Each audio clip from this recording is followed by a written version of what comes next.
To the south is the powerful Byzantine Empire with its capital, Constantinople, an important commercial crossroads between East and West. The city is attractive and interests some Vikings, also known as the Varangians. They go up the rivers with their light boats that they can then carry to the sources of the Dnieper and reach the Black Sea. In Constantinople, they sell mainly furs, honey, and slaves captured along the way. The trade route develops rapidly, attracting many Varangian settlers who go founding fortified trading posts. One of them, called Rurik, is said to have founded the Principality of Novgorod, becoming the first of a very long Rurik Dynasty. In 882, his heir Oleg leaves with an army and conquers Smolensk and Kiev. He then founds the Kievan Rus, of which he becomes prince. The new state includes mainly Slavic and Finnish tribes. In the southeast, tensions rise with the rich Khazar kingdom, which controls the important Volga trade route. In 964, Sviatoslav launches a military expedition against it. After subduing the Volga Bulgaria, he destroys Ityl, the Khazar capital, and then confirms his domination by subduing the Bulgarian Empire in the Balkans. But the Khazar kingdom, weakened, no longer holds back the nomadic tribes of Central Asia, which come to settle in the south of the Kievan Rus. Among them are the Pechenegs, who in 972 kill Sviatoslav during an ambush. The Kievan Rus is divided between the three heir sons, and a fratricidal war breaks out. Vladimir, the Prince of Novgorod, flees to Scandinavia, where he forms an army of mercenaries. He returns, seizes Kiev, kills his brother, and takes the title of Grand Prince of Kiev. In the south, the Byzantine Empire, already at war with the Bulgarians, undergoes an insurrection. The emperor asks Vladimir for help and receives 6,000 warriors. In exchange, Vladimir asks for the hand of the emperor's sister. But to get married, he first has to break with paganism and convert to Christianity. After his baptism and wedding, Christianity of the Byzantine Rite becomes the official religion of the Kievan Rus under the authority of the Patriarch of Constantinople. After Vladimir's death, a new fratricidal war breaks out and turns to the advantage of Yaroslav the Wise. During his reign, the territory of the Kievan Rus continues to expand and the Pecheneg threat is eliminated. In 1054, after tensions between Rome and Constantinople, Christianity is split between the Orthodox and Catholic churches. This further widens the gap between the Slavs of the Kievan Rus and the Polish Slavs who had converted to Catholicism. Yaroslav, who has many sons, fears a new fratricidal war after his death. He then decides to divide the Kievan Rus into several principalities that he shares between his sons in whom he has the most confidence. The eldest son gets the most important title of Grand Prince of Kiev. After his death, the cadet will take his place and the princes will change thrones. This new rotating power-sharing agreement will be the root cause for several generations' numerous internal wars that will exhaust and divide the Kievan Rus. On the other hand, the Orthodox religion gains in importance and strengthens the Russian identity. In the big cities, popular assemblies called the Veches and the aristocrats called the Boyars form counterpowers. In Novgorod, they gain influence, and after rejecting their prince, they obtain the independence of the Republic of Novgorod, which mainly lives on the fur trade and will extend its influence northward, encompassing the Finnish tribes. In 1157, Andrei Bogolyubsky becomes the Prince of Vladimir Suzdal. He wants to strengthen and expand his power, causing tensions with Kiev, which he sacks in 1169. The city of Vladimir grows in power, marking a break between the north and the south. In Western Europe, the Catholic religion is more and more on the offensive. The Pope launches the Baltic Crusades, intended to convert the pagan peoples around the Baltic Sea. Germans arrive in Riga and begin their conquest. At the same time, a fourth crusade initially sent to the Holy Land is diverted to Constantinople. The city is besieged and then pillaged. The Byzantine Empire finds itself divided, and Kievan Russia loses an important ally. In the east, the Khan of the Cumans is attacked by unknown knights coming from the Far East, who are called the Mongols. The Russian princes form a coalition to repel this new threat, but they are defeated. The Mongols then move north, where they are defeated by the Bulgarians before disappearing. The Russian princes don't know it yet, but this was only a small vanguard on the lookout. The princes were worried more about the Catholic threat in the west, while the state of the Teutonic Order is created. More than 5,000 kilometers away, in Karakorum, the capital of the Mongol Empire, the Ogadai Khan, the heir of Genghis Khan, starts new conquests. An army mainly composed of Tartars, that is, another tribe subjected to the Mongols, is heading for the Russian steppes. The Mongol army dominates all its opponents with its powerful cavalry-mounted archers. On their way, they spread terror by razing cities that refuse to submit. The Russian principalities, already divided and weakened, do not resist. Europe trembles as the Mongols enter Poland and Hungary. It is the death of the Ogadai Khan in Karakorum that puts an end to the offensive. The Mongol Empire at this point controls almost all of Asia. The Russian principalities find themselves subjected to the Golden Horde, whose capital is Sarai. Not having the means to install garrisons in all the cities, the Tartars force the Russian princes to go to Sarai to ask for the Jarlig, that is, an authorization to reign. The Tartars thus control the Russian territories from a distance without interfering in domestic politics. Only a tribute is imposed on the principalities. For their part, the Russian princes who obtain the Jarlig are assured of being protected by the Tartar army, while rivalries persist. Moreover, the Mongols are tolerant towards all religions. The Orthodox Church is therefore protected and is even exempted from taxes, while on the contrary, the European Catholics militarily occupy the submitted cities and convert by force. The Metropolitan of Kiev, the highest Orthodox representative in the country, chooses to move to Vladimir. In the heart of the Russian principalities is the young Muscovy. Quite well insulated from external threats, it attracts and develops rapidly, to the point that in 1325, Moscow becomes the new capital of the Grand Prince and the Metropolitan. In the west, the Lithuanian pagans, who still resist Teutonic state expansion, conquer the territories of the former Kievan Rus. Lithuania dreams of uniting the Russian lands into one state. In 1380, the Grand Prince of Moscow forms a coalition and defeats the Tartar army, but the latter quickly regain control by sacking Moscow.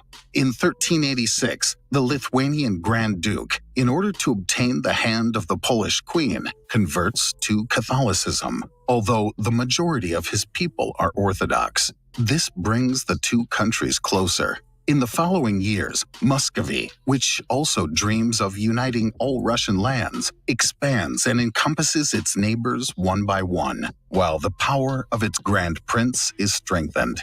On the other hand, the Golden Horde begins to decline and to divide. In 1453, Constantinople fell to the Ottomans. The new Grand Prince, Ivan III, then declares himself the heir of Byzantium and makes Moscow the new guardian of Orthodoxy. The city would later be called the Third Rome. After annexing Novgorod, the army of Ivan III goes to meet the Tartar army. The two armies face each other on the two sides of the Ugra River and then withdraw without a fight. Muscovy is freed from the Tartar yoke and won't pay any more tribute. After the death of Ivan III, his heir Vasily III continues to expand Muscovy and strengthen his power. When Vasily III dies, his successor Ivan is only 3 years old. Ivan's mother then takes the reins of the country, but 5 years later she dies mysteriously. Ivan is convinced that she was murdered by boyars, which makes him suspicious and cruel. His goal will then be to seize all power. In 1547, he's crowned Tsar of all the Russias. The word Tsar comes from the Latin Caesar.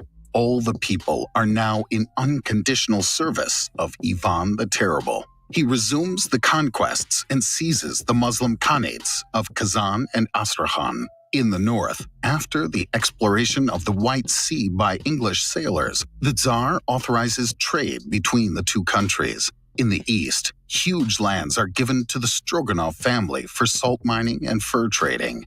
In the south, despite numerous deadly raids coming from the Crimean Khanate, Ivan decides not to counterattack because Crimea is a vassal of the powerful Ottoman Empire.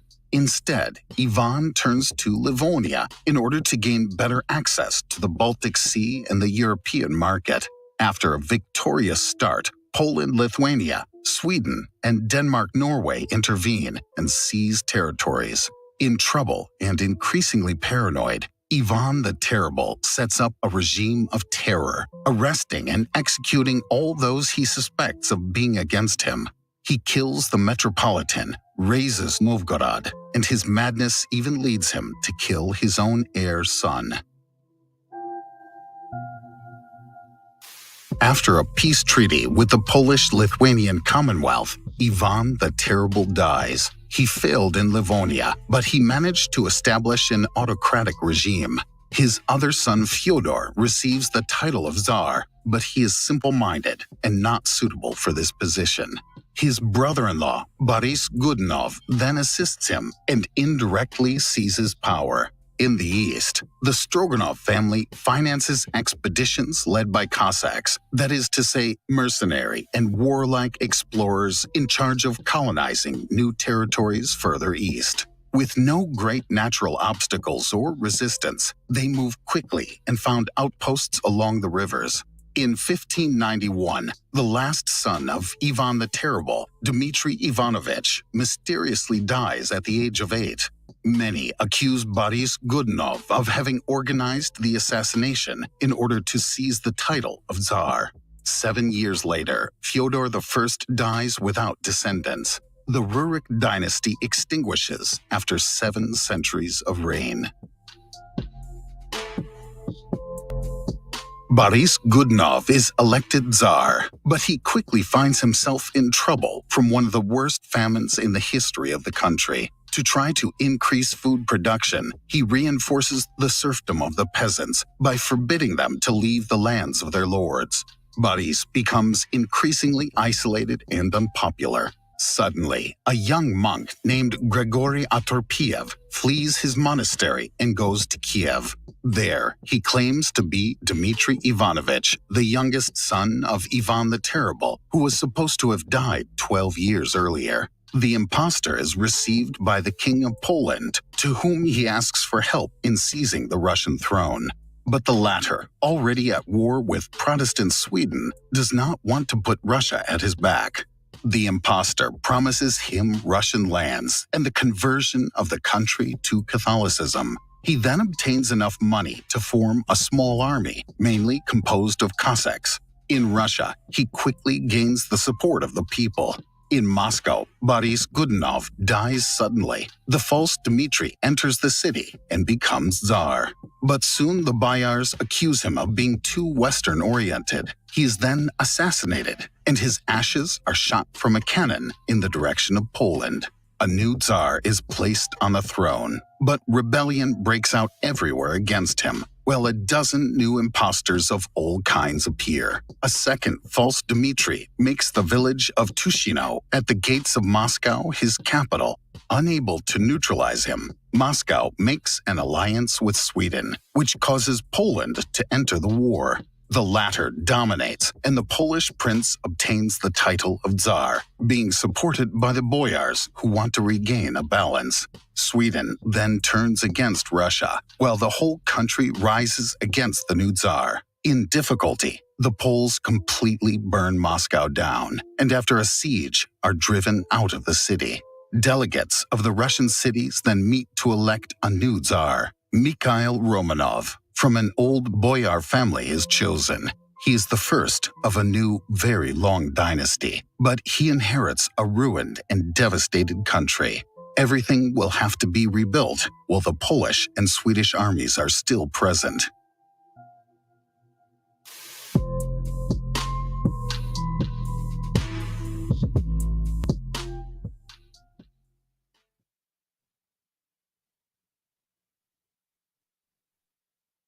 I think an ad is coming. Oh, ads. Ads. I like ads. I like it.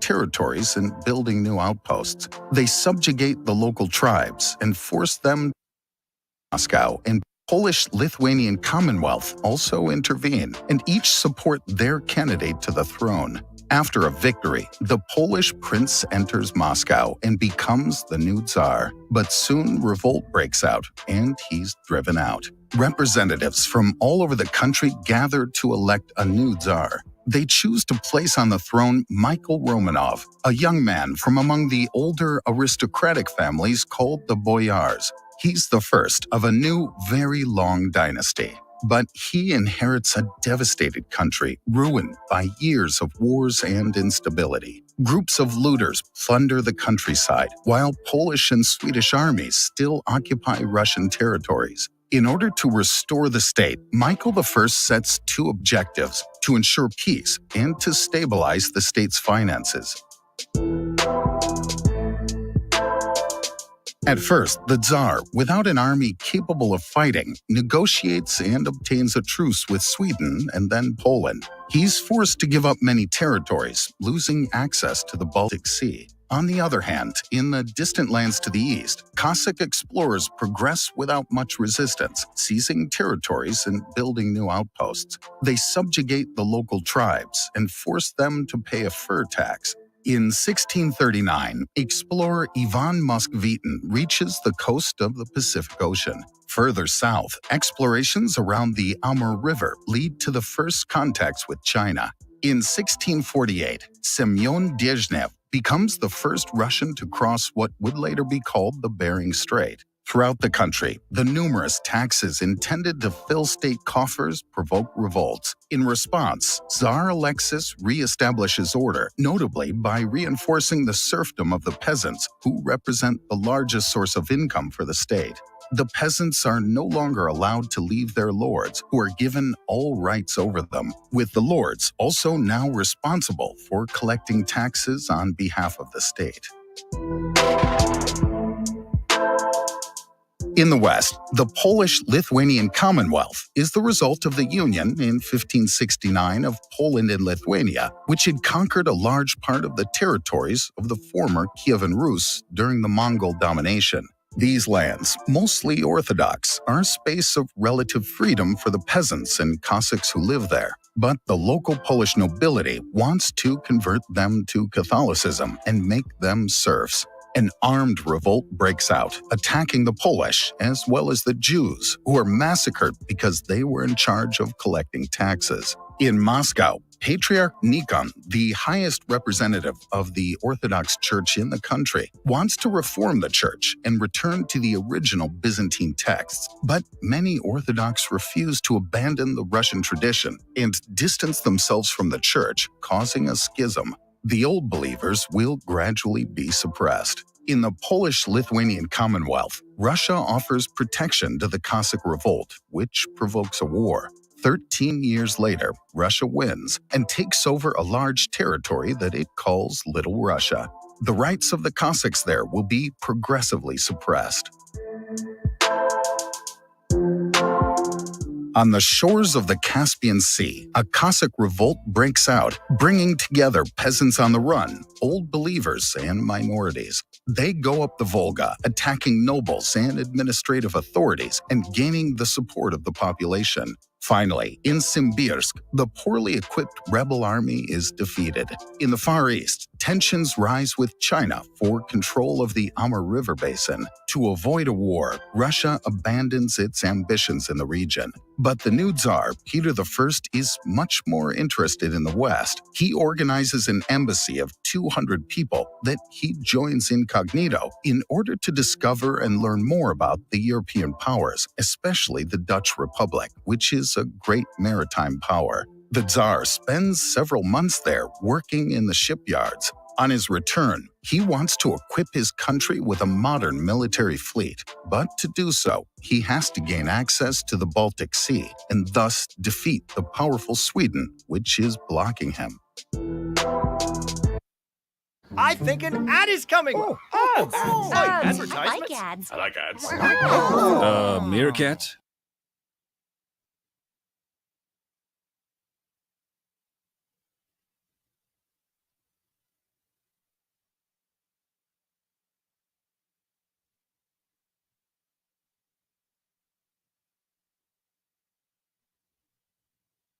After joining an anti-Swedish coalition with Denmark and Saxony, the Russian army besieges Narva, but is quickly routed by the Swedish army. The latter then moves towards Poland and Saxony, giving Peter I a much-needed respite to reinforce his army and resume the offensive. After a victory at the mouth of the Neva River, he decides to found there a new city, which he names St. Petersburg. In 1707, the Swedish army, having dominated its enemies, leaves Saxony and marches towards Moscow. But while Swedish reinforcements and supplies arrive from Riga, King Charles XII decides, against all odds, to branch off to Little Russia, where he counts on the support of the Cossacks and the abundance of wheat.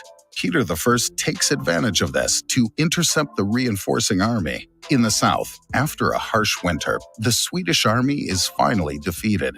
Charles XII takes refuge in the Ottoman Empire, which provokes a short war, but without success for Russia. In 1712, Peter I makes St. Petersburg the new capital of Russia, but a large part of the population is opposed to his policy of the westernization of the country, including his heir apparent, son Alexis. The latter is put on trial and dies, probably under torture. In 1721, a peace treaty is signed with Sweden. The Tsarate of Russia wins and becomes the Russian Empire. Emperor Peter the Great gets what he wanted. Russia is now firmly established on the shores of the Baltic Sea and turned towards Europe, where it's now a major player. In 1725, Peter the Great dies without an heir son. In 1730, Anna, Peter's niece, becomes the empress. She dreams of having access to the Black Sea. But for this to happen, the Crimean Khanate and its powerful Ottoman ally must be defeated. A Russian army enters Crimea, and a second one into Moldavia. Austria joins the offensive, but without success. Fearing that it could turn out badly, the Russian armies withdraw, and despite the heavy losses incurred, Russia cedes back the conquered territories, except for the city of Azov. After the death of Anna, Elizabeth, the daughter of Peter the Great, seizes power. At the same time, in the east, Vitus Bering, a Danish navigator working for Russia, discovers and explores the coasts of America. On the European side, after the War of Austrian Succession, an intense diplomatic game upsets the traditional alliances. Great Britain moves closer to Prussia, while Russia allies itself with Austria and France. The 7 Years' War breaks out, and Russian armies enter Prussia, but they face fierce resistance. After years of fighting, while victory is imminent for Russia, Elizabeth dies. Her nephew, Peter III, comes to the throne, and being a great admirer of Prussia, immediately stops the war. In spite of the enormous losses, he returns all the occupied territories to Prussia without compensation, which does not go down well in Russia. A few months later, Peter III is the victim of a coup d'etat fomented by his own wife, Catherine, who seizes the throne despite her German origins. She begins her reign by strengthening Russian influence in Poland, which provokes a rebellion there. The Ottoman Empire, after incidents on its border, declares war on Russia. This satisfies the Empress, who also dreams of having access to the Black Sea, but also of creating a Greek Neo-Byzantine state which would control the straits leading to the Mediterranean Sea. Russian troops enter Bucharest, while a military fleet from the Baltic Sea completely destroys the Ottoman fleet. Fearing an Austrian intervention against the new Russian domination in the Balkans, Prussia and Russia offer Austria a share between the three powers of 1/3 of the Polish lands. In Russia, a Cossack insurrection involving peasants and many subjugated peoples gains momentum, forcing Catherine II to send forces there. The same year, a peace agreement is signed with the Ottoman Empire. Russia occupies Crimea militarily, but in 1783 it violates the treaty and annexes the territory. Many settlers arrive there, driving out the Muslim population. The military port of Sevastopol is founded. Then, after a new victory against the Ottomans, the port of Odessa is established. In the north, Poland is now entirely partitioned between its neighbors. Russia obtains many Slavic and Baltic territories, but the country is now a neighbor of two great Germanic powers. In 1796, Catherine II, also known as Catherine the Great, dies. In France, the revolution started in 1789. This, followed by the execution of King Louis XVI, makes the European monarchies fear the spread of revolutionary ideas throughout the continent. In 1798, Russia joins an anti-French alliance. A Russian-Austrian army drives the French out of Italy, while a Russian-Ottoman fleet seizes the Ionian Islands. In the Caucasus, Russia and Persia quarrel over control of the region, which leads to war. In 1805, Alexander I joins the Third Coalition against Napoleon's France, but his army is defeated at Austerlitz. 2 years later, Napoleon moves on the former territories of Poland. The Russian armies are again defeated, forcing Alexander I to sign a peace treaty. Napoleon leads the way, creating the Duchy of Warsaw and forging an alliance with Russia, which commits itself to respecting the continental blockade against the United Kingdom. With peace assured with Napoleon, Russia can concentrate on other fronts against Persia, the Ottoman Empire, or Sweden for control of Finland. In 1808, Napoleon, having troubles on the Iberian Peninsula, fears that Austria will take advantage of this to attack him. He then invites Alexander I to Erfurt to ensure their alliance and his support. But Alexander doesn't cooperate. Napoleon believes that he cannot count on Russia and so prepares to invade the country. Whew. Mama had a long day. Sweetie.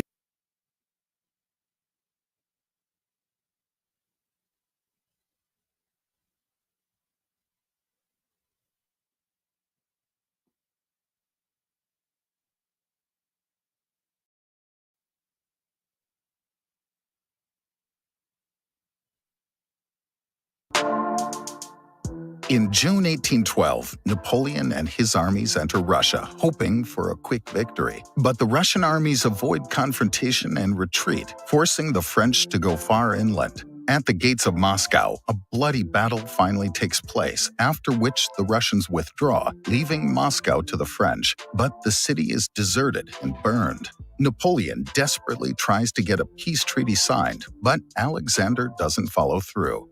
Finally, Napoleon is forced to turn back, while an exceptionally harsh winter decimates his army. Harassed by the Russian armies, Napoleon barely manages to flee the country with a small part of his army. But Alexander I continues the war in Europe, and he's joined by Prussia, Austria, and Sweden, while the French are driven out of Spain by the English, Portuguese, and Spanish armies. Alexander I and his allies enter Paris and obtain the abdication of Napoleon. In Vienna, the victors meet to draw new borders for Europe and restore the monarchies. Alexander I, having played a major role in the fall of Napoleon, acquires a large part of the Duchy of Warsaw, which retains a certain autonomy. In addition, that same year, he creates the Holy Alliance, whose mission is to ensure peace in Europe. Russia triumphs on the European level. Meanwhile, in America, the fur trade develops under the influence of the Russian-American Company. After the death of Alexander I, successor Constantine refuses to take the throne. His brother Nicholas then becomes the new emperor. But as soon as he takes power, he narrowly avoids a military coup. In response, he strengthens the autocracy and surveillance in the country. In the Balkans, the Ottoman Empire is undermined by Greek insurrection. Russia takes advantage of this and provokes a war. The Russian army is getting dangerously close to Constantinople, but Nicholas I knows that France, and especially the United Kingdom, are not happy with the rise of Russian power and would not let the capital be taken.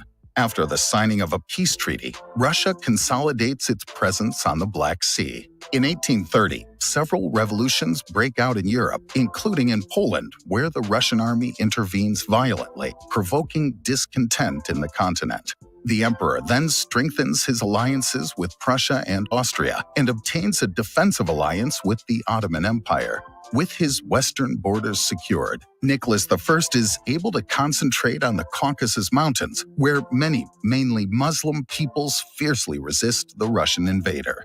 In Europe, the Holy Alliance is challenged by the rise of nationalism. Everywhere, people rise up, aiming for more autonomy. Fearing the spread of revolutionary ideas in Russia, Nicholas I supports his allies. The Austrian Empire, on the verge of implosion, receives precious help from the Russian army to quell the Hungarian Revolution.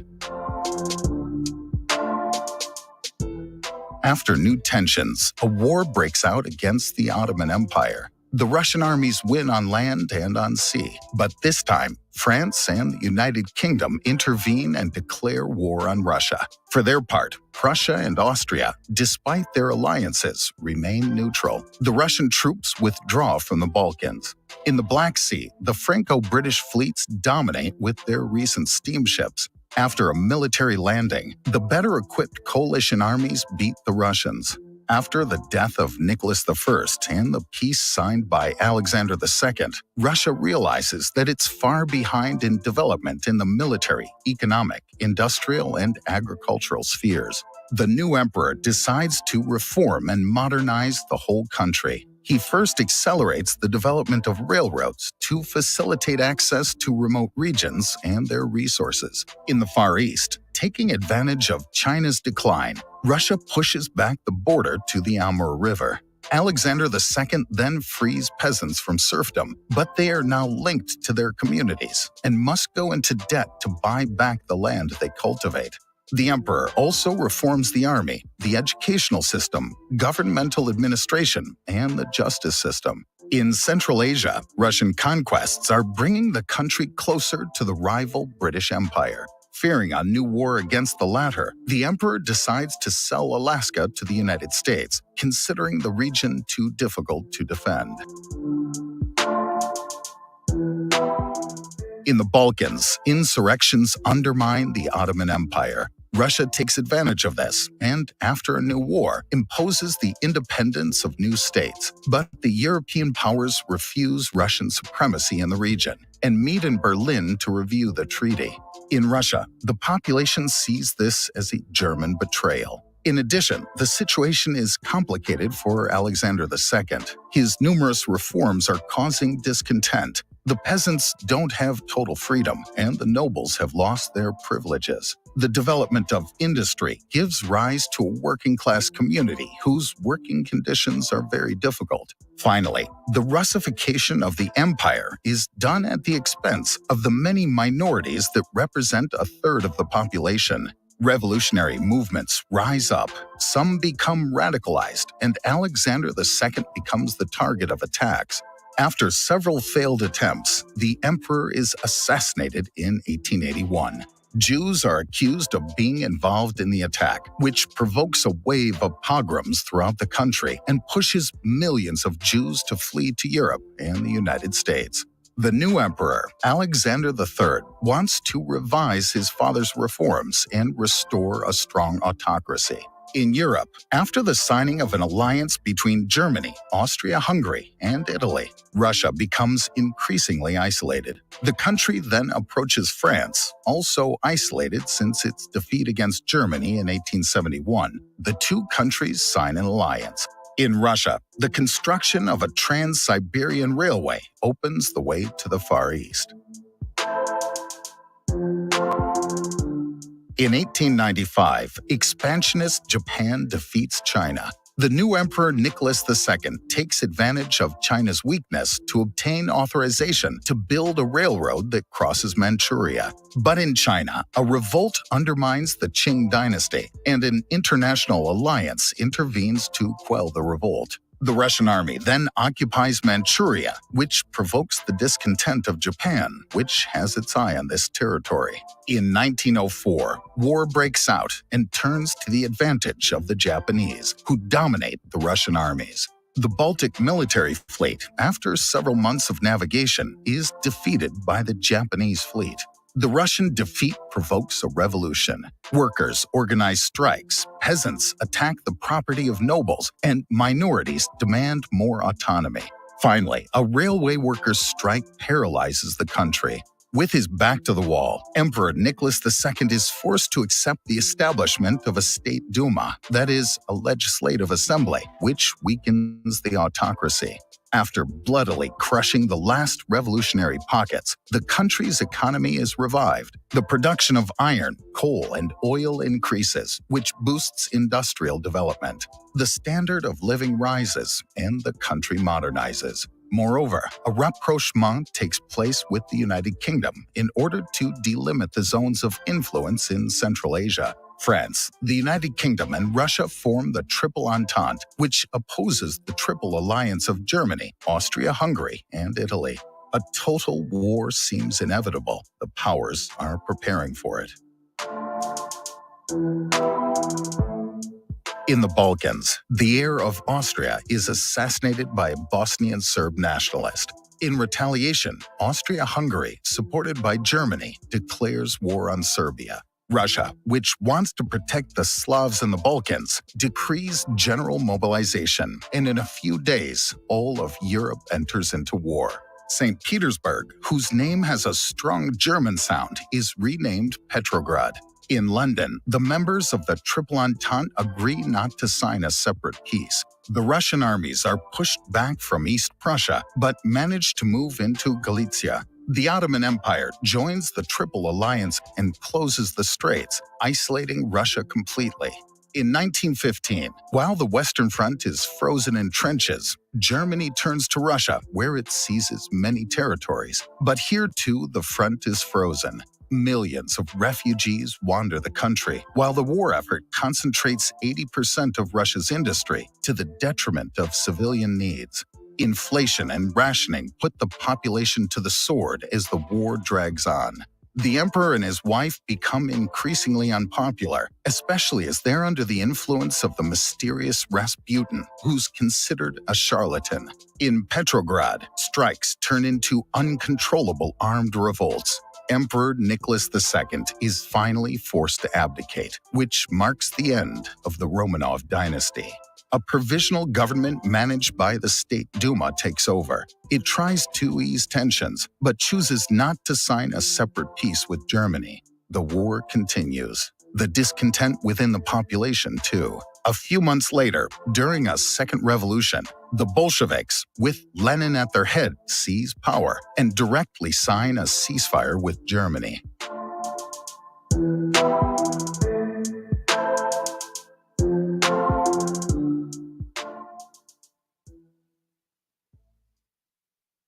China wants to beat America.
of the 19th century. In Europe, the rise of nationalism undermines the dominant powers. The Kingdom of Sardinia, allied to France, defeats the Austrian Empire and obtains Italian unification. Prussia, which eyes the German Confederation, also defeats the Austrians to create the North German Confederation. 5 years later, it allies with the southern German states, defeats France, and obtains the creation of the German Empire, which is proclaimed in Versailles. The new country takes over Alsace-Lorraine. To discourage French revenge attacks, Germany moves diplomatically closer to Austria-Hungary and Russia, and it rapidly develops its industry and army. In the southeast of the continent, insurgencies threaten the Ottoman Empire. Russia, its historical enemy, takes advantage of the situation and after a war sparks the independence of Balkan states and seizes territories. However, Russia's rising status is frowned upon by Western powers, who meet in Berlin to review the treaty. This worsens Russian public opinion about Germany. The latter then signs a defensive military alliance with Austria-Hungary. Italy joins the alliance after France seizes Tunisia, which it long covets. The three parties form the Triplice or the Triple Alliance.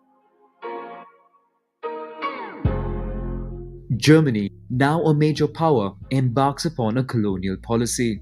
The country brings together European powers in Berlin to establish rules around colonization, then seizes territories in Africa and Asia. This causes friction with the British and French colonial empires. Faced with growing German power, France and Russia sign a secret military alliance. France then obtains from Italy a secret treaty of neutrality, which would avoid it having to manage a second front in the event of war.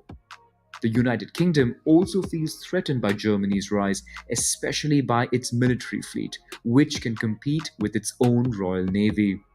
Moreover, Germany moves diplomatically closer to the Ottoman Empire, notably by building a railway line to link Berlin to Baghdad and facilitating access to Mesopotamian oil coveted by the British Empire. France, the United Kingdom, and Russia then sign a military alliance and create the Triple Entente. The alliances risk dragging the entire continent into war. Major powers embark upon an arms race and prepare military plans. In the southeast of the continent, the Ottoman Empire is weakened by a revolution. Austria-Hungary takes advantage and annexes Bosnia and Herzegovina. This move is opposed by Russia and especially Serbia, which dreams of uniting the Slavic peoples of the south. Then two Balkan wars push the Ottoman Empire to the borders of the continent. On June 28, 1914 in Sarajevo, the heir to the Austrian throne, Francois Ferdinand, and his wife are assassinated by a Bosnian Serb nationalist. Austria-Hungary accuses Serbia of having organized the attack. Russia defends Serbia, while Germany, now the world's leading military power, supports its Austro-Hungarian ally. On July 28th, Austria-Hungary declares war on Serbia. Russia reacts by decreeing a general mobilization of its troops, triggering Germany to launch its military plan. To avoid having to fight simultaneously on two fronts, Germany plans to quickly defeat France by bypassing its armies by launching a surprise attack from the north. It would then focus on Russia, whose troops would take more time to mobilize. Germany declares war on Russia, invades Luxembourg, and issues an ultimatum to Belgium, demanding right of passage for its troops. Belgium refuses, insisting upon its neutrality. The following day, Germany declares war on France and launches the offensive.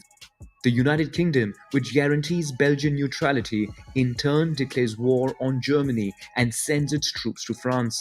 In a few days, all European powers, as well as Montenegro, go to war. Only Italy remains neutral at this stage. In Asia, Japan, which is allied with the United Kingdom, declares war on Germany and prepares for an invasion of its colonies in China and the North Pacific Ocean. On the Eastern Front, Russia launches its offensive earlier than Germany expects, but fails to gain ground in East Prussia, while further south, Austria-Hungary retreats. In the west, the Allied armies cannot hold back the German advance. The Franco-British armies retreat to Marne, where they reorganize, while the French government flees the capital to take refuge in Bordeaux. But the first German army holding the flank pivots away from Paris to join with the Second Army and continue surrounding Allied forces. The Parisian Reserve Army attacks further north, stopping in its tracks the German advance. With this breach in the ranks, Allied forces rush in and force a German retreat. This is a failure of the Schlieffen Plan. When the front stabilizes, the two camps attempt to outflank each other and embark upon a race to the sea. For Germany, it is also a question of isolating Belgium and seizing ports where British reinforcements and supplies land. The Belgian army barely succeeds in joining the deadlocked war front. Networks of trenches are dug on both sides for about 700 kilometers between the North Sea and the Swiss border. Now that the Western Front is frozen, both sides use full force to attack the enemy. The war becomes total. The mighty Royal Navy imposes a naval blockade on Germany, while German submarines are sent to British waters to sink all ships and vessels. Aviation, which is still a recent invention, is used first for observations. Planes would then gradually be used for bombing and air combat. The Germans used Zeppelin airships to bomb Paris twice and England around 50 times. Both sides use lethal gases to attack the enemy in the trenches. Behind the front lines, entire populations participate in the war effort, including women who are involved in arms factories. Around the world, European colonies and British dominions are engaged in war. They seize German colonies and supply large reinforcements of soldiers to the front lines. On the Eastern Front, Russia is in trouble with Austro-German troops. The Ottoman Empire seizes the opportunity to go to war alongside the Central Powers. A new front opens in the Caucasus as Britain lands an Indian army in Mesopotamia with the goal to take control of oil resources. In reaction, the Central Powers launch an offensive towards the Suez Canal to cut supply lines from India, but are stopped in their advance. In the Caucasus, after the failure of the Ottoman offensive, the government accuses the Armenian people of having supported Russia. In retaliation, more than half of the Armenian population would be massacred in what is today recognized as genocide by 32 countries, but not by Turkey. To support geographically isolated Russia, allies want to open a sea supply route via the Dardanelles Strait. Franco-British ships enter the strait to bomb Ottoman forts, but find the waters full of sea mines, forcing a retreat. A month later, on April 25, Allies organize a military landing, but Ottoman defenses hold steady, creating another deadlocked war front. During its submarine war, Germany sinks the British ship Lusitania, causing 1,200 civilian victims, including 128 US citizens. The United States, officially neutral until that point, registers protest. To prevent the US from going to war, Germany slows its submarine warfare.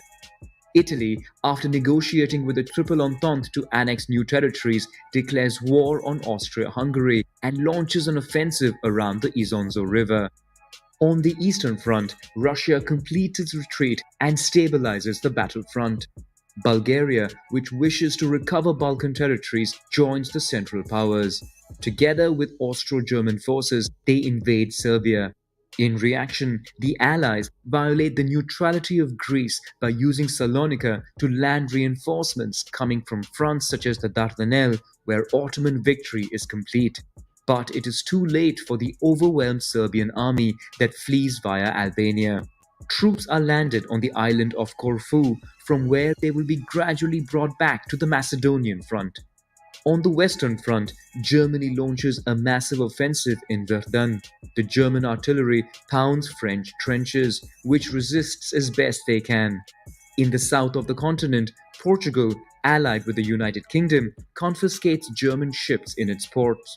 In response, Germany declares war on Portugal, who then sends troops to France and to its colonies in Africa, where only German East Africa still resists the Allied offensives.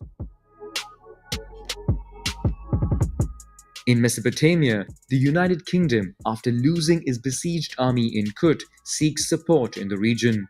It secretly negotiates with France the partition of Ottoman territories at the end of the war. The two powers then support an Arab nationalist revolt which starts in Mecca by promising them independence. In the North Sea, German and British fleets face off in one of the largest naval battles in history. Despite heavy losses on the British side, the Germans, small in number, during the night take refuge in their port. While the Battle of Verdun is still ongoing and Italy is under pressure from Austria-Hungary, Russia attempts to relieve its allies by launching a massive offensive that succeeds in piercing through opposition defenses. In the west, another great offensive is launched along the Somme, with Britain spearheading the attack. They would use tanks for the first time, but to no avail. While Romania joins the Entente, the Brusilov offensive in the east and the battles of the Somme and Verdun all end having caused tremendous casualties on both sides. Troops are exhausted and demoralized.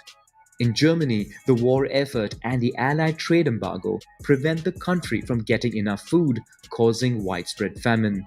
Western powers, on the other hand, can count on a supply of resources via the Atlantic, mainly from the United States, towards whom they are now in debt. In response, Germany relaunches unrestricted submarine warfare with the objectives of sinking all commercial and military ships. In addition, Germany sends a telegram to Mexico offering an alliance against the United States. The message is intercepted by Britain and transmitted to the United States, which then prepares to go to war. In Russia, the war effort exhausts the population, who revolt and cause the Tsar to abdicate. A provisional government is put into place which chooses to continue the war. The United States in turn declares war on Germany, but it would take several months for the first troops to join the front lines. Greece, which is under pressure from the Allies, joins the Entente. In both camps, exhausted soldiers begin mutinies. On the Isonzo front, 11 similar Italian offensives yield little result at the cost of many lives, further affecting troop morale. Austro-German troops counterattack and push back the front line. At the gates of Gaza after a victory, British armies prepare to enter Palestine. To gain the support of the Jewish community, British Prime Minister Arthur Balfour publishes a statement addressing Lord Rothschild, a leader of the British Zionist Federation, promising a state for the Jewish people in Palestine. In Russia, the Bolsheviks organize a second revolution and seize power. They sign an armistice with Germany, but after the breakdown of negotiations, war resumes. Austro-German forces put the Russian army out of action, forcing the country to accept a peace treaty and recognize the independence of new states. Russia then sees the start of a civil war. With Russia out of the game, Germany concentrates on the Western Front to win before US troops grow in strength. A large-scale offensive is launched lasting 4 months, and German troops push their way to Marne again. But a powerful Allied counteroffensive forces German troops to retreat. In parallel, the Allies launch an offensive on the Macedonian front, which quickly forces Bulgaria to sign an armistice. The Ottoman Empire finds itself isolated, while Arab-British forces reach Damascus as the French land in Beirut. Austria-Hungary retreats to the Balkans and to Italy. The empire is also weakened by minority separatists who proclaim their independence. The Ottoman Empire, followed by Austria-Hungary, sign an armistice with the Entente. In Germany, sailors refuse to fight the Royal Navy and start a mutiny which turns into a popular revolt. The Kaiser is forced to abdicate, and Germany's new government requests an armistice which is signed on November 11, 1918. Over a period of 6 months, victors of the war meet in Paris to draw up peace treaties without inviting Bolshevik Russia, who signed a separate peace treaty with Germany. The United States proposes a peace plan which includes the creation of the League of Nations. The United Kingdom, and especially France, whose northern territory is devastated, want to weaken Germany and make it pay heavy reparations. June 28, 1919 proves to be a symbolic date because 5 years after the assassinations at Sarajevo, a peace treaty is signed between Germany and the Allies at Versailles in the same room where the German Empire had been proclaimed in 1871. The measures imposed on Germany are severe. The country loses 20% of its territory and 10% of its population, mainly to the benefit of Poland, which is recreated and which obtains access to the sea. Germany is cut in two, while the Tsar region, rich in coal, is brought under international control for 15 years. German colonies are carved up among the victors. The country's army is severely dismantled. Finally, Germany and its allies are considered solely responsible for war damages and must pay all reparations. The treaty is considered a humiliation by the German people. Austria-Hungary is completely dismantled. Czechoslovakia and the Kingdom of the Serbs, Croats and Slovens are created.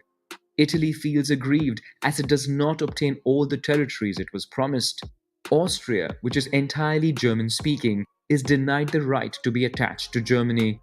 The Ottoman Empire is also dismembered during the Treaty of Sèvres.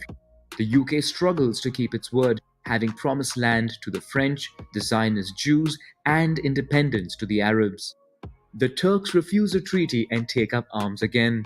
They gain some territories, then sign in Lausanne a treaty fixing the new borders of Turkey. The First World War, or the so-called Great War, was then the deadliest ever, with just under 18 million dead, including 8 million civilians. The weakened population was then hit hard by the deadly Spanish flu pandemic. Economically, European powers find themselves heavily indebted to the benefit of neutral countries and the United States, which strengthens its status as a leading economic power. Russia becomes the USSR, a country exhausted by war and frustrated by the loss of many European territories. In Palestine, tensions mount between Arabs and the Zionist Jews who migrate there. The new European borders disgruntle many. The fact that some German populations are now living in Poland and Czechoslovakia would contribute to the outbreak of the Second World War.